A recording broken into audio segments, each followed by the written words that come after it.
Bonjour à tous, aujourd'hui je vous retrouve enfin pour une nouvelle vidéo. Le rythme est un petit peu chaotique en ce moment parce que je déménage bientôt, donc je suis pas mal occupée. Mais je reviens pour vous parler de 3 lectures que j'ai fait récemment. Ça va être assez diversifié puisque ce sont 3 livres qui m'ont apporté des sensations différentes. Dans un premier temps, j'ai vibré à partir d'un fait divers brûlant. J'ai voyagé vers la Chine et enfin j'ai été émue comme jamais je ne l'ai été avec un livre. Je vais commencer par La part des flammes de Gaël Nohan qui est sorti en 2015 et qui est un roman qui va nous faire découvrir la destinée de plusieurs femmes à partir d'un fait divers réel. Ensuite, je vais vous parler de la Chine avec ce livre rouge qui est Le Palanquin des larmes, sorti en 1975 et écrit par George Walter avec des propos recueillis de la pianiste Chu Qingli. Et je terminerai avec Si proche, si loin de Nina George qui est sorti cette année. Moi j'ai pas de couverture parce que je l'ai reçu en service presse, mais je vous mets l'image à côté. Et j'annonce direct pour l'effet suspense, je présenterai ce livre en dernier. Mais il s'agit en fait du tout premier livre de ma vie à m'avoir fait pleurer. Je vais d'abord commencer par La part des flammes de Gaël Nohan. J'aime bien vous parler des circonstances dans lesquelles j'ai lu ou découvert un livre, et celui-ci en fait je l'ai découvert grâce à Limon June parce que c'est le livre qu'elle lisait quand j'étais chez elle. Forcément elle m'en disait beaucoup de bien, donc direct j'étais emballée, et je l'étais encore plus lorsque j'ai vu sa vidéo. Je vous la mets en barre d'infos si jamais vous ne l'avez pas vue. Donc La part des flammes, c'est un roman qui s'inspire d'un fait divers dramatique qui a eu lieu en 1897. Il s'agit de l'incendie du bazar de la Charité. Le bazar de la Charité, c'était un énorme événement où de nombreuses mondaines parisiennes très soigneusement sélectionnées se réunissaient pour faire des ventes au profit d'associations.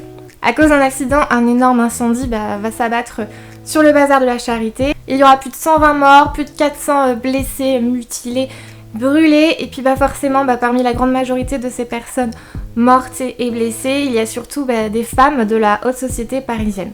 Gaël Nohan a donc décidé, à partir de ce tragique événement, de faire rencontrer au sein du bazar de la Charité des femmes qui vont du coup avoir des destinées qui vont se réunir. Et en plus de nous faire revivre d'une façon très intense cet incendie, Gaël Nohan va nous présenter la vie de ces femmes et va nous présenter comment elles vont gérer l'après. Parmi ces femmes, nous avons d'abord Constance, qui est une jeune fille élevée chez les sœurs et qui va sacrifier l'amour de sa vie au profit de la religion. Il y a aussi Marie, qui est américaine et qui représente donc une certaine modernité et liberté. Enfin, la troisième, c'est la comtesse Violaine de Raezel, qui est une jeune femme qui vient de se remarier après avoir perdu son premier mari et qui semble cacher un passé assez trouble. Et autour de ces 3 femmes, il y a quand même un fantôme qui gravite. Il s'agit d'une véritable victime de l'incendie. C'est la duchesse d'Alençon qui n'est autre que la sœur cadette de l'impératrice Sissi. Que dire de ce livre si ce n'est qu'il est poignant et fascinant. Et finalement en fait l'incendie c'est juste un prétexte entre guillemets pour nous faire rencontrer des femmes fascinantes qui m'ont complètement fait vibrer. C'est très intense dès le début, forcément on attend avec certaine impatience l'incendie qui va arriver très vite et qui va finalement aussi se terminer très vite. Ça, c'est pas énorme dans le livre, donc du coup c'est vrai qu'il y a une deuxième partie qui est un petit peu plus lente, mais ce livre a vraiment quelque chose de romanesque. C'est un magnifique roman sur la solidarité des femmes et sur la liberté, une liberté qu'elles n'avaient pas forcément au 19e siècle, et comme je vous le disais, il y a plein de rebondissements, c'est très romanesque, au point que, en fait, petite anecdote, quand Limon June me parlait de ce livre, et quand j'ai appris du coup les sujets à évoquer, la richesse du texte, j'étais persuadée que c'était un classique, et donc d'apprendre que c'était un livre sorti en 2015, ça m'a étonnée de prime abord, mais il est vraiment très bien écrit, et on y retrouve des sujets chers à mon cœur, qu'on retrouve dans les romans du 19e siècle. Tous les ingrédients sont vraiment réunis pour une fresque romanesque de qualité qui m'a complètement emportée, que ce soit avant, pendant ou après l'incendie. Et forcément, ce que j'ai bien apprécié également, c'est la peinture de la société de l'époque qui est faite, qui m'a là aussi rappelé de nombreux classiques du 19e. Je passe ensuite au Palanquin des larmes, un livre écrit par George Walter, d'après les propos recueillis de Chu Qingli, qui est une très grande pianiste chinoise. Comme j'aime bien les anecdotes, je vais vous raconter les circonstances dans lesquelles j'ai trouvé ce livre. En fait, je l'ai volé, tout simplement. Bon, pour ma défense, il était dans la cage d'escalier de mon ancien appartement. J'ai quand même attendu une journée quand même pour voir s'il était toujours le lendemain, il était posé. Et je l'ai pris tout simplement.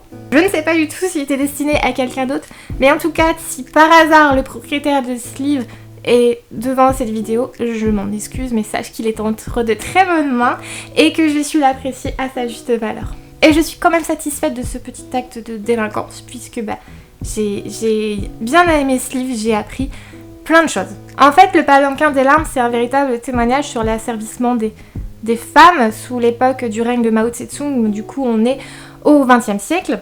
Nous suivons Chu, une enfant chinoise qui naît dans une famille bourgeoise et qui, à 13 ans, va être mariée de force avec un homme et qui va devenir de ce fait l'esclave de sa nouvelle famille. Et malheureusement, à l'époque, c'était le destin de beaucoup de Chinoises. Au fil du livre, donc Chu grandit après l'enfance et l'adolescence, ensuite l'âge adulte, et puis au fur et à mesure de l'évolution de la vie de Chu, on suit aussi l'évolution de la Chine. Il y a un aspect documentaire dans cette biographie qui nous fait découvrir véritablement les coutumes chinoises et plusieurs pans en fait de la société, que ce soit culturel, religieux, également en fait toutes les révolutions politiques.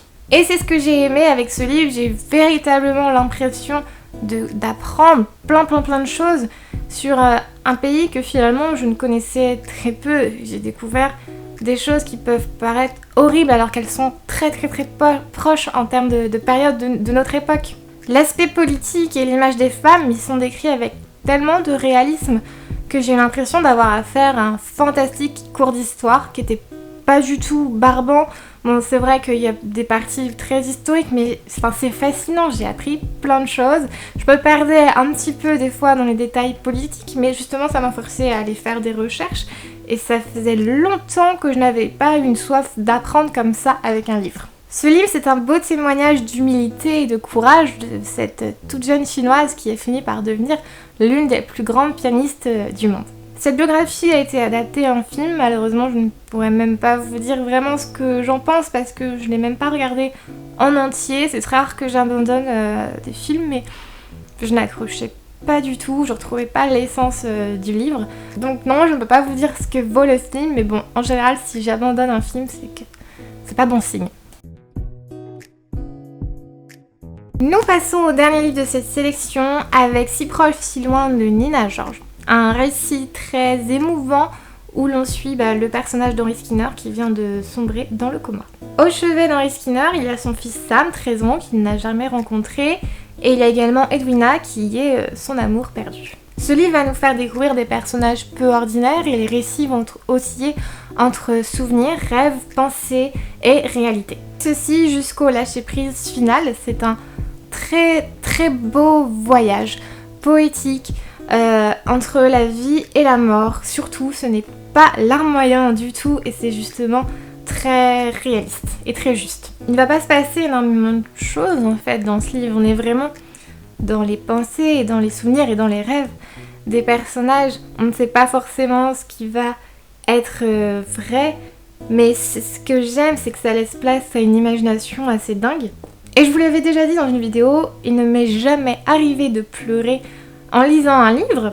Non pas que ça ne m'atteigne pas, c'est juste que ça m'est jamais arrivé véritablement de pleurer, mais ça c'était avant de lire Si proche, si loin. En fait, ça m'a complètement bouleversée que l'image qui représente le mieux l'état dans lequel j'étais, c'est que j'ai eu l'impression qu'il m'est littéralement passé à travers le cœur tellement j'ai eu du mal à passer à autre chose ensuite. Au point que j'ai vraiment hésité à en parler parce que, vous en doutez, si il m'a bouleversée, c'est qu'il m'a parlé. Donc c'est qu'il y a quand même une part d'intime et je suis quand même quelqu'un d'assez pudique. Et là ce livre il m'a fait vraiment beaucoup de mal, mais aussi beaucoup de bien en fait parce l'auteur a mis des mots sur des états d'esprit, sur des choses que je pensais que je n'arrivais même pas à réaliser et même pas tout simplement à dire. Alors ces mots peuvent paraître hyper simples, hyper anodins pour une grande partie des lecteurs, mais quand je lisais ça en fait j'ai ressenti une sorte de lien avec l'auteur Nina George, comme si on partageait le même secret. Je ne m'étais pas du tout renseignée sur l'auteur, je la connaissais vraiment pas, c'est le premier livre d'elle que je lis, et pendant toute la lecture, je me disais oui, enfin c'est ça. Et mon instinct a eu raison parce que tout à la fin du livre, on apprend pourquoi elle a écrit ce livre. Et là, du coup, j'ai ressenti une connexion assez étrange parce que je me suis dit, ouais, on a partagé exactement la même chose et je l'ai senti avant de le savoir. Ce n'est pas la première fois que je lis un livre qui traite de la mort, mais je trouve que c'est la première fois que c'est traité avec autant de justesse, de naturel. C'est vraiment fait avec brio. Il n'y a pas besoin de violon, il n'y a pas besoin de choses larmoyantes, c'est juste en fait la vie tout simplement, mais avec beaucoup de justesse. Je ne vais pas et je ne peux pas de toute façon m'étendre sur ce livre, mais sachez que c'est une magnifique lecture qui fait partie de celles que je retiendrai toute ma vie. Et voici pour cette petite sélection de livres, j'espère que ça vous aura plu. Et j'ai déjà commencé à vous préparer la prochaine vidéo. Il s'agit d'une vidéo spéciale classique sur les hauts de Hurlevent. Je ne préfère pas trop m'avancer sur la date de publication de la vidéo parce que vu que on déménage bientôt, on est assez occupé et puis c'est vrai qu'avec le retour du soleil, on aime bien aussi un petit peu profiter de nos week-ends quand on a un petit peu de temps libre. Mais en tout cas, j'ai très hâte de faire cette vidéo. Ce que j'ai moins hâte par contre, c'est de mettre tous les livres derrière moi dans les cartons pour le déménagement et je sens que là, je vais regretter de garder tous mes livres. En tout cas, même si je ne peux pas poster de vidéos toutes les semaines parce que c'est impossible en ce moment, vous pouvez me parler sur les réseaux sociaux. En général, j'essaye de vous répondre très vite et en fait, j'adore ça, pouvoir échanger avec vous. Et d'ailleurs, je vous remercie, j'ai vu qu'on avait dépassé les 5000 abonnés, j'en suis très flattée, très contente. Et en tout cas, je vous donne rendez-vous pour la prochaine vidéo et en attendant, je vous souhaite une très bonne journée.